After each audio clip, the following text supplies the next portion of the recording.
Good morning, students. The next topic is zones of pollution in the river stream. Okay, so in the previous lecture, we have studied about self purification of streams after the disposal of effluents. Okay, so here a pollutant stream undergoing self purification can be divided into the following four zones, and they are zone of degradation, zone of active decomposition, zone of recovery, and zone of cleaner water. So we can discuss one by one. First is zone of degradation or zone of pollution, and this zone is found for a certain length just below the point where we are discharging our sewage. Okay, that is this is the zone which is found just below the point where we are disposing the sewage, and this zone is characterized by water becoming dark and turbid with the formation of sludge deposits at the bottom. So that is the indication of this zone. That is, this zone will be having dark and turbid, and there will be formation of sludge deposition at the bottom of this zone. And here the dissolved oxygen is reduced to about 40% of the saturation value. And in this zone there is an increase in carbon dioxide content. There will be more carbon dioxide content in the zone of degradation, and in this zone reoxygenation or reaeration occurs, but this will be slower than deoxygenation, so there will be more amount of carbon dioxide. Okay, and these conditions are unfavorable to the development of aquatic life, and also algae will die at this condition. Okay, and the fish life may be present feeding on fresh organic matter, and that is this anaerobic condition takes place in this zone. So there will not be a favorable condition for the aquatic life. Okay, so this is about the first zone, that is zone of degradation or zone of pollution, and the importance of this one or indication of this zone is it will be dark and turbid, and the dissolved oxygen will be reduced to 40% of the saturation value, and here aquatic life is not favorable at this zone.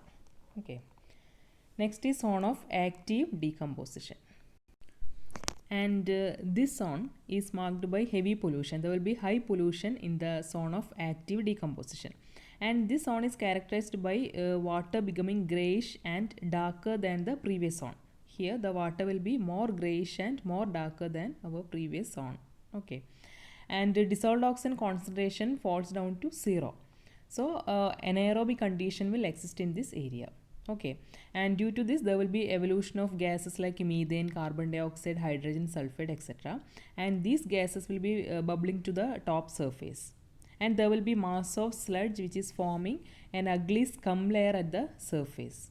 Okay, so this is most polluted region or most polluted zone, and as the organic decomposition slackens due to stabilization of organic matter, the reaeration starts again, and dissolved oxygen content later the dissolved oxygen content will rises to the original level, that is about 40% of the saturation level.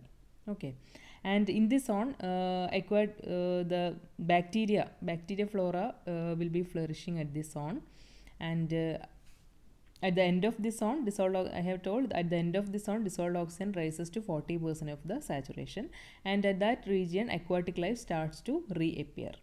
Okay, that is the zone of active decomposition is most polluted area, and here dissolved oxygen concentration falls to 0. But at the end of this zone, dissolved oxygen starts to rise, and it will reach 40% of the saturation. And at this zone, this aquatic life also starts to reappear. Okay. So this is about zone of active decomposition. So the next zone is zone of recovery. Okay, so in this zone the river stream tries to recover from its degraded condition to the former appearance. Okay, so this is known as zone of recovery, that is the river stream is trying to recover its former appearance. Okay, and the water become clearer, and also algae reappears at this zone. Algae will start reappearing at this zone, but fungi will not be there. Fungi decreases.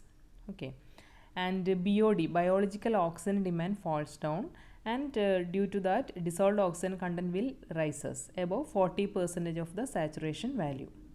Okay, and there will be nitrate, sulfate, and carbonates are formed in this zone, and near the end of this zone entire aquatic life reappears. Okay, that is the peculiarity of this zone, that is at the end of this zone entire aquatic life reappears. So this zone is known as zone of recovery. Okay, and the last zone is zone of clear water or clear water zone. And in this zone the river attains its original condition with the dissolved oxygen rising up to the saturation value, and oxygen balance is attained, that is river will attain its previous condition, that is balanced condition, and recovery is complete at this zone, and some pathogenic microorganisms may be present at this zone, and usually the entire aquatic life exists at this zone. So this is zone of cleaner water. So these are the various zones of river stream, that is various zones of pollution in river stream. Okay, so I will explain, I will recall this various zones again, that is first is zone of degradation, then zone of active decomposition, zone of recovery, and zone of cleaner water. Okay, so this portion is in your textbook GARG in page number 239 240. So please go through that portion. Okay, thank you.